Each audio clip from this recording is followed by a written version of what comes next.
பிஸ்மில்லாஹிர் ரஹ்மானிர் ரஹீம் அஹ்மதுஹு வ நுஸல்லி அலா ரசூலிஹில் கரீம்.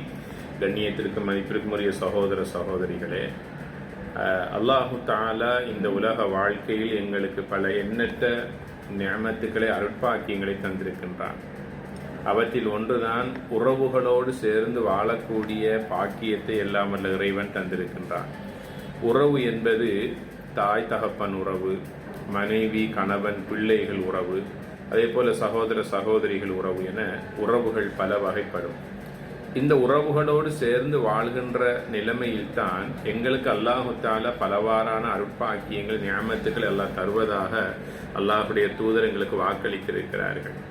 ஒரு நாள் சஹாபாக்களை பார்த்து கேட்டார்கள், உங்களில் யார் ஒருவர் நீண்ட காலம் வாழ வேண்டும் என்று ஆசைப்படுகின்றாரோ அவர் தன் குடும்ப உறவினர்களோடு சேர்ந்து வாழட்டும் என்று சொல்லுகிறார்கள். யார் ஒருவர் தன்னுடைய வாழ்க்கையில் அல்லாஹுடைய ரிசுக் அபிவிருத்தி அடைய வேண்டும் என்று விரும்புகின்றாரோ அவரும் குடும்ப உறவை சேர்ந்து வாழட்டும் என்று சொல்லுகிறார்கள்.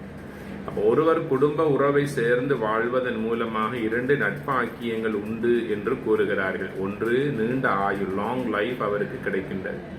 இரண்டாவது, அவருடைய தொழிலிலும் வாழ்க்கையிலும் குடும்பத்திலும் அல்லாஹு தஆலா பரக்கத் என்கின்ற பேரருளை அல்லாஹு தஆலா கொடுக்கின்றான்.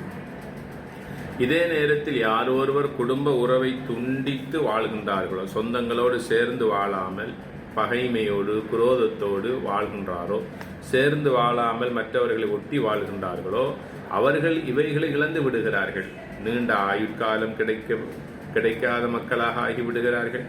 எவ்வளவுதான் வருமானம் செல்வம் இருந்தாலும் கூட போதா தன்மை அவர்கள் உணர்கிறார்கள். இது ஒரு வறுமை நிலைமைக்கு அவர்களை இட்டுச் செல்லக்கூடிய நிலைமையை பார்க்கிறோம். நபிகள் ஸல்லல்லாஹு அலைஹி வஸல்லம் சொல்லுகிறார்கள், எங்களுடைய குடும்ப உறவு எங்களை பார்த்து என்ன சொன்னது தெரியுமா? மன் வஸலனி வஸலஹுல்லாஹ். குடும்ப உறவாகிய என்னை யாரெல்லாம் சேர்ந்து வாழ்கின்றார்களோ அவர்களை அல்லாஹு தஆலாவும் சேர்ந்து சேர்வானாக. வமன் கதஅனி கதஅஹுல்லாஹ். குடும்ப உறவை யார் துண்டித்து வாழ்கிறாரோ அவரை அல்லாஹும் துண்டித்து விடுவானாக என்று இந்த ரஹீம், இந்த குடும்ப உறவு அல்லாஹ்விடத்திலே இப்படி முறையிடுகிறது. நாளை ஸிராத்தல் முஸ்தகீம் பாலம் என்ற ஒன்று இருக்கிறது என்பதை நாங்கள் அறிந்திருக்கின்றோம். அதை கடக்கக்கூடியவர்கள் சொர்க்கம் நுழைந்து விடுவார்கள். அதை கடக்க முடியாமல் தவறி கீழே விழுந்தவர்கள் நரகத்தின் படுகொலியை அடைவார்கள். அந்த ஸிராத்துடைய பாலத்துக்கு அருகில் அந்த குடும்ப உறவு நின்று கொண்டிருக்குமாம். அல்லாஹ்விடத்தில் அதை அவனை மாட்டிக் கொடுக்குமாம். இவன் என்னோடு சேர்ந்து வாழவில்லை, இவன் என்னை துண்டித்து வாழ்ந்தான் என்று ஸிராத்துக்கு அருகாமையில் வைத்து இவனை தள்ளிவிடுகின்ற நிலையில் அந்த குடும்ப உறவு முயற்சிக்கும் என்று அல்லாஹுடைய தூதர் ஸல்லல்லாஹு அலைஹி வஸல்லம் சொல்லுகிறார்கள். இறுதியாக சொன்னார்கள், சில்மன் கதஅக். உங்களை யாரெல்லாம் துண்டித்து வாழ்கின்றார்களோ அவர்களோடு நீங்கள் சேர்ந்து வாழுங்கள் என்று சொன்னார்கள். ஆக குடும்ப உறவை துண்டித்து வாழ்பவர்கள் சொர்க்கம் நுழைய மாட்டார்கள் என்று சொல்லுகிறார். லா யதுகுலுல் ஜன்னத காத்திஅ. குடும்ப உறவினர்களை துண்டித்து வாழ்பவர்கள் அவர்கள் சொர்க்கம் நுழைய மாட்டார்கள் என்று சொல்லுகிறார்கள். ஒரு மனிதன் எத்தனை நாட்களுக்கு கோபித்துக் கொண்டு பேசாமல் இருக்கலாம் என்றால் 3 நாட்களுக்கு மேலால் அந்த கோபம் அதிகரிக்கக்கூடாது, புறக்கணிப்பு அதிகரிக்கக்கூடாது. 3 நாட்களுக்குள் அவர்கள் சலாம் சொல்லி தங்களுடைய உறவை அவர்கள் புதுப்பித்துக் கொள்ள வேண்டும்.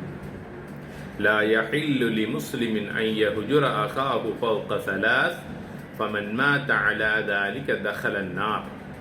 3 நாட்களுக்கு மேலாலும் பேசாமல் கதைக்காமல் குரோதத்தோடு வாழ்ந்த நிலையில் ஒருவர் மரணித்து விடுவாரேயானால் அவர் நேராக நரகம் நுழைகிறார் என்று அல்லாஹுடைய தூதர் கூறியிருக்கிறார்கள். ஆக கண்ணியத்திற்குரிய சகோதர சகோதரிகளே, வாழக்கூடிய ஒரு கொஞ்ச கால வாழ்க்கை அல்லாஹு தஆலா தந்திருக்கிறான். ஜனாசாவுடைய செய்தியை கேட்டு ஜனாசாவை பார்த்து விட்டு செல்லுகின்ற வரைக்கும் பேசாமல் இருக்காமல் ஹயாத்தோடு இருக்கின்ற போது நீங்கள் ஒரு தடவை சலாம் சொல்லி குடும்ப உறவினர்களோடு இன்பமாக, சந்தோஷமாக, மனமகிழ்ச்சியோடு, புன்முறுவலோடு 2 வார்த்தை பேசிக்கொள்ளுங்கள். அல்லாஹ்வுடைய ரஹ்மத் உங்களுக்கு கிடைக்கும். அல்லாஹ்வுடைய அருட்பாக்கியங்களுக்கு சொந்தக்காரர்களாக நீங்கள் ஆகுவீர்கள். ஒரு நாள் நபிகள் நாயகம் ஸல்லல்லாஹு அலைஹி வஸல்லம் அவர்கள் அரஃபா வெளியிலே துஆ செய்வதற்காக சஹாபாக்களோடு ஒன்றாக குழுமி இருக்கிற போது நபிகளாருக்கு அந்த சபையில இருக்கக்கூடிய ஒரு மனிதர் தன்னுடைய உறவினர்கள் குடும்ப உறவினர்களோடு சேர்ந்து வாழாத ஒரு மனிதனும் தன்னுடைய மஜ்லிஸ்ல இருக்கிறார் என்பதை உணர்கிறார்கள். மக்களை பார்த்து பகிரங்கமாக சொன்னார்கள், உங்களிலே குடும்ப உறவினர்களை துண்டித்து வாழ்பவர்கள், குரோதத்தோடு வாழ்பவர்கள் இந்த மஜ்லிஸிலிருந்து எழுந்து சென்று விடுங்கள் என்று சொன்னார்கள். அந்த சபையிலிருந்து ஒரு வாலிபர் எழுந்து சென்றார். சற்று வேளையிலே மீண்டும் வந்து அமர்ந்தார். நபிகளார் ஸல்லல்லாஹு அலைஹி வஸல்லம் அவர்கள் துஆ கேட்கின்ற அமலை ஆரம்பித்தார்கள். அந்த வாலிபனை தனக்கு அருகாமையில் வந்து உட்கார சொன்னார்கள். சஹாபாக்கள் ஆச்சரியப்பட்டார்கள்.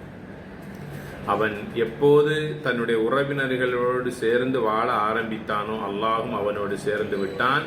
அல்லாஹ் சேர்ந்து ஒருவனோடு நான் அவனோடு சேரக்கூடாதா என்று கேட்கிறார்கள். ஆக கண்ணியத்திற்குரிய சகோதர சகோதரிகளே, அற்ப காரணங்களுக்காக கோபித்துக் கொண்டிருக்காமல் சலாம் சொல்லி குடும்ப உறவுகளோடு சேர்ந்து வாழ்வோம். நோய்களோடு வருத்தங்களோடு வாழக்கூடிய இன்றைய காலகட்டத்தில் எவ்வளவு காலங்களுக்கு நாங்கள் கோபித்துக் கொண்டிருப்பது? அல்லாஹ் பாதுகாக்க வேண்டும். எங்களுக்கென்று ஒரு ஜனாசாவுடைய காலம் வருமா இல்லையா? ஆக கோபித்த நிலையில் நாங்கள் மரணித்து விடக்கூடாது. செய்யக்கூடிய சொற்ப அமல்களை கொண்டு நாங்கள் சொர்க்கம் நுழைய முடியுமா என்றால் நிச்சயமாக முடியாது. அல்லாஹுடைய மகுபிரத் என்கின்ற அவனுடைய மன்னிப்பு எங்களுக்கு தேவை. அல்லாஹுடைய ரஹ்மா என்கின்ற அவனுடைய பேரருள் எங்களுக்கு தேவையாகி இருக்கிறது. மனிதர்களில் சிறந்தவர் யார் தெரியுமா?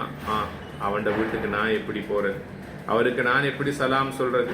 அவர் தான் எனக்கு இப்படிலாம் செஞ்சார். இல்ல, இஸ்லாம் ஈமானுடைய அடையாளத்தை சொல்லுகிறது. சில்மன் கதஅக், நீங்க அவர்களை நாடி செல்லுங்கள், அவர்களுக்கு சலாம் சொல்லுங்கள், உங்களுடைய உறவுகளை புதுப்பித்துக் கொள்ளுங்கள் என்று சொல்லுகிறார்கள். ஆக குடும்ப உறவுகள் என்பது அது அல்லாஹ்வுடைய அர்ஷோடு கொழுவப்பட்ட ஒன்றாக இருக்கிறது. யார் அதை துண்டித்து வாழ்கிறார்களோ அல்லாஹும் அவர்களை துண்டித்து விடுவான். உறவினர்களோடு சேர்ந்து வாழ்பவர்களை அல்லாஹும் சேர்ந்து வாழ்கிறான். கோபதாபங்களை மறந்து இருவருக்கு மத்தியில் சலாம் சொல்லி உறவுகளை நாங்கள் புதுப்பித்து சிறந்த முஸ்லிம்களாக வாழ்வதற்கு நாம் அனைவரும் முயற்சிப்போமாக. எல்லாம் வல்ல ரஹ்மான் நம் அனைவருடைய பாவங்களை மன்னித்தல்வானாக. வஸ்ஸலாமு அலைக்கும் வரஹ்மத்துல்லாஹி வபரகாத்துஹு.